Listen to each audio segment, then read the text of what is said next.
our formation matchups again. This week we are doing a 3-4-3, 1-3-4-3 versus 1-3-5-2. Ian, what are some of the things you're looking for when you're playing in your 3-5-2 and exploiting a 3-4-3? Okay, so just the big picture, the 36,000 feet. So it is a 1-3-5-2. Mine will be the red magnets for the purposes of the presentation. From the offensive perspective, the attacking perspective, in my structure, I want to have two number 9s. I want to have left-footed players, particularly a left-footed centre back and a left-footed wide player. Our overall method is going to be quite direct, probably less intricate passing, but much more direct. And off of our attacking structure, we will be looking for the various options, so a plan A, a plan B, a plan C. From a defending perspective, the discussion will be whether we try to force and win the ball centrally or whether we force the ball and win wide. I've put a line through the concept of blocks, whether it's a deep block, a high block, or a mid block. That's very in vogue right now, but from my perspective, it's not about how we attack these blocks. It's based on the score and where they are and how we defend from there. So I'm not really obsessed with blocks today. I want centre backs that can go wide when they need to, but they're actually going to be empowered to go wide because there'll be 3 of them. So they know that they can go out into the wing space to defend, which they probably wouldn't do so much or be quite so clear about in a 4-back. And then everything about the way we defend is based on our intention and how we send messages to each other verbally and non-verbally about our defensive intention. So when we're out of possession, my front 2 are starting to dictate how we might defend, and obviously into the midfield and the back line. Key here is that this is just one interpretation, and I would say one thing here is that I'm working on the premise that I have the ability to select my talent. So I've actually gone out and recruited players for this, as opposed to maybe some environments where I've got a group of players and I've got to make sense of them. This is really set up for today's demonstration with the assumption that I can go out and cherry pick some players to play in this formation / system. I'm here working on the 1-3-4-3. As my counterpart said, he's in the red, magnets going down. I'm in the blue facing up. Just some things I wanted to look at, and if you look at both at how we set up our structure to kind of go through this formation, you see the different way our brains think, and not just that, but as Ian said, this is just one style of play under this system. So for me, under the 1-3-4-3, having that back 3, but my center mid, that 4 is going to be set up as a diamond center mid, not going flat across the midfield line. I'm a huge fan of the center mid diamond, just trying to create those numerical advantages, because typically most formations you're going up against 3 or 2 center mids. So just some quick points to think about as far as how I want to play and how I want to attack and defend. When we're attacking in the attacking third, I really want to look to have my 3 forwards staying up high and keeping those center backs honest, as well as trying to bring and pin those wing backs back, making it very uncomfortable for them. Center mids utilizing that 4v3 advantage in the center mid, which in theory should be able to free up either the 10, the cam to be able to go into the attack more, or open up that CDM to be able to be that pivot to switch the field. And then defensively, just keeping that 3v2 opposition. Moving to the middle third, it's kind of the same thing, just making sure that our wingers can stay wide, pinning back the opposition back 3 plus wing backs, having that cams join into the attack and support the 9 in that kind of half channel to make that opposition center mid and opposition center back uncomfortable. Defensive is going to stay the same. And then when we're back in the defensive third, the biggest thing we want to do is look to find that open center mid, dropping in, being that option for us to break lines and play forward. Worst case, we have a 3v3 or one-on-one scenarios with our forwards versus center back. So we have some fast forwards. We can play that long ball over the top and see if we can really try to stretch that way. Defending, when we're in the attacking third, the biggest thing is going to be just trying to force them all to one side, right? Right now it would be a 3-on-3, but in theory they would probably drop the 2 wing backs, so that creates a 5v3. So we're outnumbered there. Our free 10 center mid can step up now, creating a 5v4, and from there we can really try to be organized with our press. 2 different ways. You have the press where we have an idea, we have a structure to it. You also look at chasing. I think the prime example would be prime Liverpool Klopp with Firmino, Sané, and Mo Salah. Those 3 just ran after the ball, won their individual battles. For us, we're going to look for a little more structure, seeing if we can have the center mid, once again, the 10 joining the forward to help, and then just the defensive parts, just denying those long balls. We have that 3v2 advantage, so we want to really try to take control of that. When we move into the middle third, the biggest thing is just going to be whether we have that cam or whether we have our CDM free.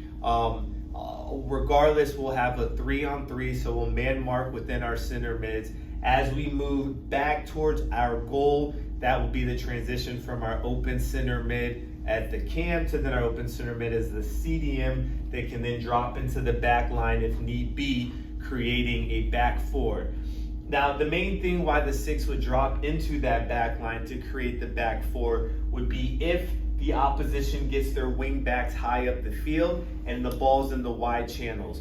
We want to try to keep our 3 center mids within those 3 central channels, but if that ball goes wide, we'll send the ball side center back there. 6 drops into their spot, creating the back 4. Worst case, weak side winger drops back to pick up the opposition wing back. So that's just kind of a preview of how we want to get started with it. Next up is going to be the actual fun part. Here's what I'm thinking in my 3-5-2 goalie and 3-5-2. Everything is about engaging the 2 number 9s, engaging whatever central defenders are on the opposing team. So in this case, if we're playing against 3, we're going to pick up off of those 2 wide ones. We'll leave this one free. We might get in here a couple of times just to mess up with them, but we're going to pin them. So that's to say that our centre forwards really engage the centre backs. Probably not the central forward that checks back in to create space behind. I want both my centre forwards pinning the centre backs in this case. So here we see the ball with my right-sided centre back, and the first thing that we want this player to look for every time is a clipped ball into the corresponding number 9. Which means bypassing my 2 holding midfielders and my number 10. It means bypassing my number 7 or my number 2, but it's just getting the ball into here. That is what I want my team to be looking for. If the ball, for whatever reason, because of where this pressure comes from, gets kicked out there, exactly the same challenge for this player is, can you find that number 9 on your side? So my right centre back, my right wing back are looking for the right forward. Of course, depending on some other options, we still have the option to play across and back, and we have our 6 or 8, and we have our into our 10. So we do have a range of options, but I'm going to ask my centre back in this case, or my wide right player, to sort of essentially check down the options. Option 1 is here. Option 2 might be to possess in here. Option 3 might be to play into the center. And there is, of course, the option, if he can play the diagonal, that ball becomes an opportunity too, where it comes, if he's a little further up, and he can hit a diagonal into the opposite side striker. So that's what I'm looking to do. So this really ties into this notion of being direct, but it does give us options. You can appreciate if the ball comes out this side, this only really works if this guy can clip a left-footed pass in here or a left-footed pass in here, and or this player can also play the left-footed pass in or the left-footed diagonal. So this is why, based on my needs, I have very specific needs for this to work. So if we go back out to the right, if he clips it into here and this player can hold it, he now has immediate support from the wide player who has been bypassed. He also obviously has support from the number 10 coming in behind, and then his teammate is probably quite square of him or her. Other options could be that it gets played diagonally into here, at which case this player now is making different movement, because obviously the defenders get drawn to the ball side if it's the diagonal pass, and now we're looking in behind here. Other options could be that if we play it into my 9 and he pins them, and then he plays back there, and this player is moving, and we might call this the David Villa run from Barcelona of many years ago. It's a diagonal run across the back for a ball that can be played here, or a flat, a soft diagonal. So I'm looking now again to how these two number 9s work. The 10 is always there as my quarterback playing option, and I've got my defensive readiness, and these guys are involved in the attack, but I'm not looking for them to get forward. Obviously, if the ball gets into this player and we feel like we've secured it here, we've got support, we've got the other player, and as this third player in Brian's back 3 gets drawn across, then there is space for this player to take off. And because we've got our 3 centre backs and we've got our 2 holding players, I can really commit 1, 2, 3, 4, 5 into an attack. Obviously, if this ball does get played and we do secure it, then there's appropriate step up. So we remain connected, and we also remain compact for potential defensive transition to defense. So I'm actually really glad that Ian is trying to bypass, especially the wide flank players. Playing in a 3-4-3, the way I have it set up with 4 center mids, where I think the easiest place for us to be exploited is in those wide channels. So hearing that they want to be more direct really helps me out with how I sleep at night. So if we have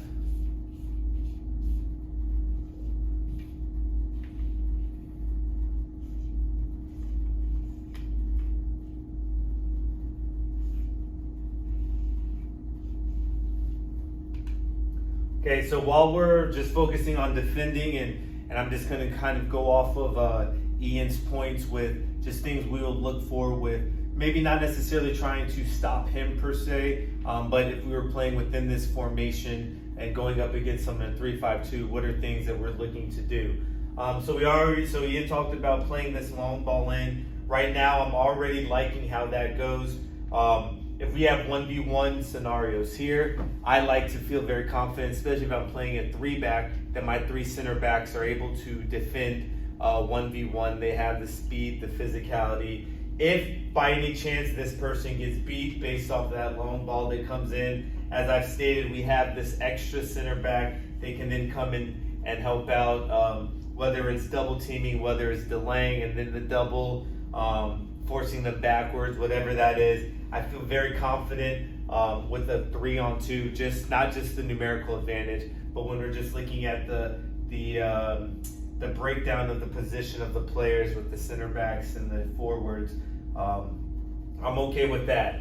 Now, what does concern me is if this option isn't there, or maybe after a few times they play that, then they look to play this ball out here. What I spoke about, depending on where we are in the field, if this ball is out here, it is very important for our forward to be able to step out to try to deny that ball that jumps over here. If we are not able to do that and that jumps, well, then this wing back is going to just have a little bit of space to run in. If we can't find the center mid that's close enough to engage, we just let them kind of go. And as I stated, the further we drop down into our defensive third, especially in the wide channels here, we'll have the strong side center back step to try to slow down. We'll have the 6 drop in, depending on where the 6 is, either the closest center back side, or they can be the opposite, where the other center back will slide in, picking up the forward. And now we've created that 1v1. Here we also have this extra defender to either watch weak side or help out over here. Now, Ian brought up a good point.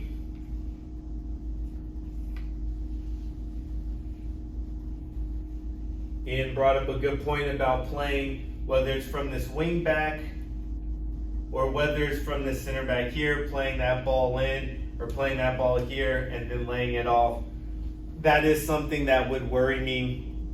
But as I said, what would be the most worrisome is depending on how talented his players are. If they're able to consistently play a ball in and a one-time out here, that now drags this person. He's in no man's land. He won't be able to step out wide. And then, unfortunately, there will be some success going down the wide channels. Another thing to think about, right, and he said it, he did not want to try to play the ball through the center mid too much. There is that numerical advantage there. That's his way of playing. If we do play or go up against a coach that does like to try to do that center mid or try to play through them, what I really like to teach to my center mids is just deny your man the ball. Very Leeds United, Marcelo Bielsa, just stop your man. If he can't get by you, we all can do our job. So very much having, and if we're up here in this more attacking third for us, freeing that 10 to kind of just be that shielder, but then having the other center mid step up and denying your man the ball. So this person, the 10, is free. Now, if we start moving down into our defensive third, it will rotate, and then our CDM will be the free one, and everyone else will mark up. So now our cam is defending a center mid, probably the opposition CDM, and our 6 is now free to help out as almost like an American football free safety to be able to cover this space, or as we said, if the ball gets played into the wide channels, fill into that space to serve as another center back. Final thing I'd like to talk is if Ian, opposition is trying to attack out of that defensive third. We talked about being able to deny your person the ball. A big thing also that will help with that, let's say the ball is played on one side. We want to, as I've said, try to keep them pinned over here. What we like to do is have this cam that's free to be able to step up and join into the attack. So now we've created a 4v3 numerical advantage. If the coach decides, okay, we don't want that advantage, let's get some extra reinforcements. Now they drop their 2 wing backs back. We still will bring our 10 up, but now it's 4v5. But what to me is most important about this is we've now pinned back more than half of their team to try to receive a ball, where now the only options are long balls where we have either 1v1 or we have a one-man advantage in any part of the field. So that would be an ideal way of pressing in that attacking third, trying to deny that ball to come out of there. If they decide to drop their wing backs back, that's what we do. They keep them here, then we really have to try to gamble on that 4v3 to deny that ball over the top into the wide channels.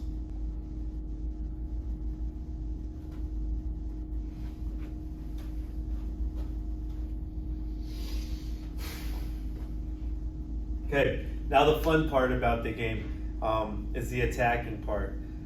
Just to get started, something I've heard is that whenever we are attacking, we're always the most optimistic, and whenever we're defending, we're always the most pessimistic.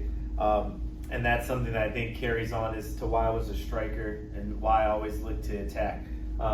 So when we have the ball here, we're going to start in the defensive third for right now. Just some things that we're looking for when we do have the ball back here, whether it's from a goal kick, whether it's from a center back, is we obviously want to look to try to break lines. Now, of course, we can be very direct if we would like and look to just get that ball up to any of these 1v1 scenarios with our forwards pinning back the opposition center backs. We also have to keep in mind that we do have that numerical advantage in the central channel there with our center mids.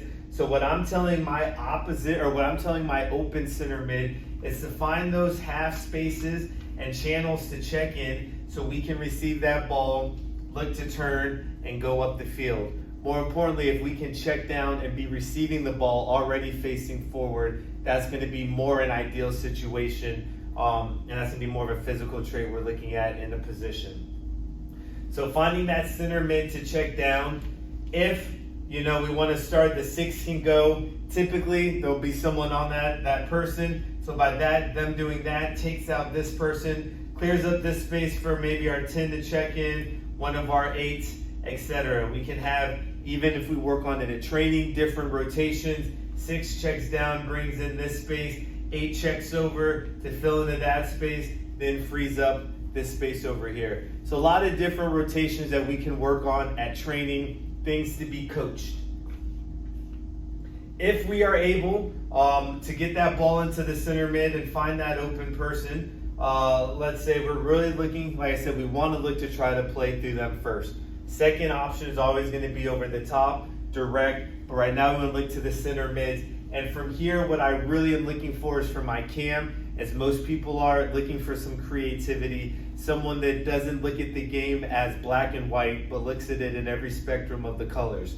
So being able to play in this space that's in between the opposition center back and the opposition CDM. This is going to be a very uncomfortable space that's either going to require the CDM to stay pinned back and right there with their center back, or to step forward and then frame this space, now creating 2v1s in any scenario that we want to move on the pitch.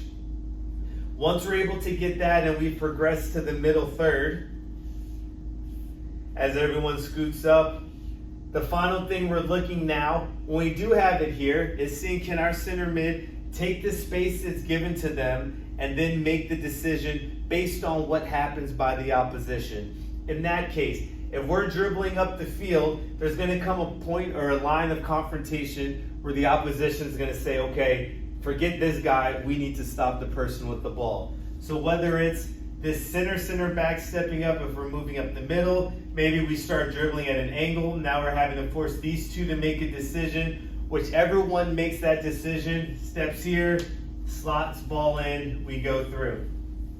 What's going to be very big for us when we do receive that ball in the middle third is that transition and the speed that we move in. Knowing that we want to try to keep the ball out of the wide channels here in this middle third because we don't have as many numbers, and looking to play it once we move into the attacking third. But we also want to make sure we're moving with enough speed where we don't give the opposition wingbacks time to drop in and maybe park the bus and slash the tires, if you will, until we can try to play it out of there. So those are the most important things we're looking for when we are looking to the attack. Once we're getting here into the final third, like I said, we want to try to keep these 1v1s, have that 10 come in and create 2v1s. If the opposition CDM steps in and is defending our 10, now we no longer have that numerical advantage. But then what we're looking to do is have our 6 or our CDM be the option where if we need to pivot and switch parts of or switch the point of the attack, switch the field, we have an open CDM to do that. While this 3v2 in the back line behind. So the concept of we deny the opponent, we delay the opponent, and we destroy the opponent. So for my 2 strikers, my 2 9s, I'm not really expecting them to look to dispossess a lot here, essentially destroy the opponent. If they can, that's brilliant. Where I need that to really happen is in my back line. Up here, however, it's a lot about denying, potentially delaying, and ultimately dictating where this ball might go. So if Brian was in a slightly more traditional 4-3-3, where the 4 midfielders were across the width of the park, and I've got my 2 holders and my 10, what I'm going to try to get my 2 strikers to do every time is make sure that this ball gets entered into the midfield area centrally. So either this guy carries it or this guy passes it in, because I've got a numerical advantage and I've got my 3 centre backs nice and narrow, and of course then I can then pinch in my 2 wide guys, and I am now winning the ball in the centre of the park where I have good numerical advantage, and from here it's quite easy to counter-attack out to my 9s, and as my 7 and 11 or my 2 and my 3 break out. So it's all about how these 2 start to make the defending intentional in terms of where the ball's going to go. Now, in fairness, Brian decided he wanted to play with his diamond in the midfield and some other variations. So it might be the case, it could be the case, that we say to my two strikers, let them come out wide, because if they do that, one of these guys is going to have to come out, I would assume, which I can only think is somewhat uncomfortable, or they're going to have to try and play into here, where I've got a centre back coming across, because I want mobile centre backs, and my wide midfielder can double down. So I've got quite a lot of options if it does come out wide. However, I'm still inclined to force them centrally. So if we force them centrally now, if I know it's going to come in centrally because he's got this tight diamond, this ball could be slightly a problem, or the ball to here could be slightly a problem, but a ball in here, I have the potential of pinching in my wide guys and getting a numerical advantage in there, and then again having counter-attack space to attack. If this player checks down, I'm not really overly worried because they haven't broken a line. Maybe I draw my 10 up because now I've got 3 defending 4, maybe. Or maybe I just sit in my block because I've decided that I want to win the ball in the mid block. And the score is 0-0 and there's room to counter-attack. Obviously, if I'm losing, I've got to be more aggressive defensively. And if I'm winning, I may sit a little bit deeper. But the key here is how these two make play predictable for the 5 in the midfield, and then how that corresponds to the three defenders. The space that Brian wants to exploit in here is a very dangerous space. The space behind the 2 holding midfielders and in front of my 3 defenders. One of the ways I manage that space is that these 2 players are not expected to come out and defend wide. That is not a high expectation for them. How do I defend wide? Well, I've got my wide midfielders.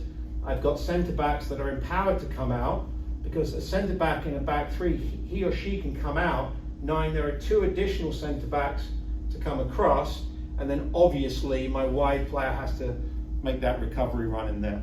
But I keep these 2 locked in.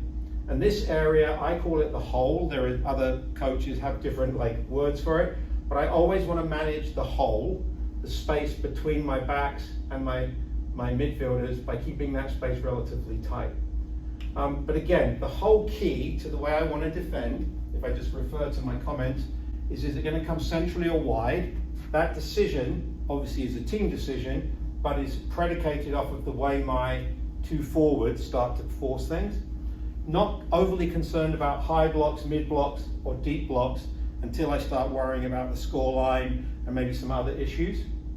Centre backs, absolutely, who are not only empowered to go wide, but are comfortable going wide and don't have to ask for permission. They just go when they need to. So if, for example, Brian does somehow get the ball out to this player, my wide player is lost, this centre back knows that he or she can go because there's 2 teammates behind them that will tuck, and then obviously we can tuck there. And if we're really caught short, I've still got central midfielders that could potentially drop in.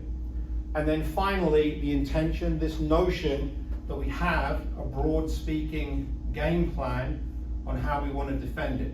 And so from the start of the game, on the basis of scouting or whatever, I'm going to say, whenever we have the opportunity, force them into this central midfield space. And this is where we want to not only deny and delay, but ultimately we want to destroy. Because we may be able to create a numerical advantage in here if he has this tight 4-player diamond and my wide guys can tuck in and my 10 can float around.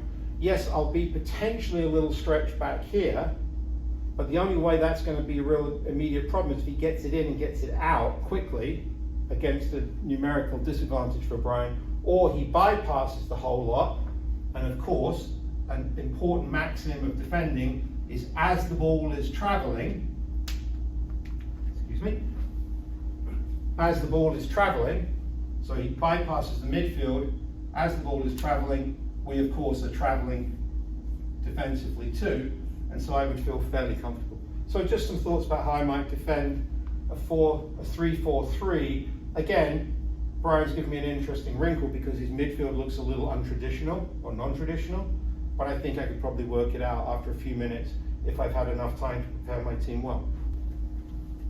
Few minutes. That hurts my feelings. The game's 90 minutes. Just takes them a few. We want to thank you all for listening. leave a comment below and who you believe will be superior. I personally believe it's going to be me, but that's just the optimism and being a striker. Ian, any final words before we end it? I hope you keep your job after the game. Cheers. Cheers. Oh, that was quick.